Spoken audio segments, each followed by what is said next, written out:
சிரிக்கணுமா சிரிச்சிரு, அவனை பற்றி நினைக்காத, அதை பற்றிலாம் நினைக்காத. உன்னுடைய விருப்பம் என்ன, உன்னுடைய சந்தோஷம் என்ன, அது இன்னைக்கு. அவ்வளோதான் வாழ்க்கை.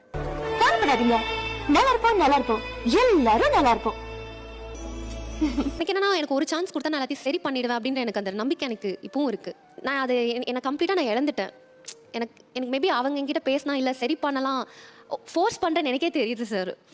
என்னைக்காவது என் வீட்டுக்கு வந்து சாரி பிரியான்னு சொல்லிட மாட்டேன்னு உனக்காக வெயிட் பண்ணேன். உன்னை நினைச்சு எவ்வளவு அழுதுருப்பேன் தெரியுமா? ஃபோர்ஸ் பண்ணுறது தப்பு ஒருத்தவங்களை, அது எனக்கே தெரியுது. வெளியில் வர முடியலையே, ஏன் சரி பண்ணியிருக்கலாமே இவ்வளோ வருஷம். இல்ல வெளியில வரக்கூடாதுன்னு நினைக்கிறீங்க, வர முடியாம இல்ல. இப்ப நீ வெளியே வந்தா நீ தனி ஆள் கிடையாது, நீ ஒரு அடையாளம். நீ ஜெயிச்சா உன்ன மாதிரி மொட்டைக்கு கிடைக்கிற அத்தனை பொண்ணுங்களும் ஜெயிச்ச மாதிரி வெளியே வா. ஒரு கட்டத்துக்கு மேல நமக்கு சோகம் பிடிச்சு போயிடும். இப்போ இவங்க சொல்றதெல்லாம் வெறும் வார்த்தையா விழுதா இல்ல ஒரு மாதிரி ரியலைஸ் பண்ற மாதிரி இருக்கா? அவங்க ஏதோ சொல்றாங்க, அவ்வளவுதான், அந்த மாதிரி தான் இருக்கு. மைண்ட்ல ஏறல. அதான்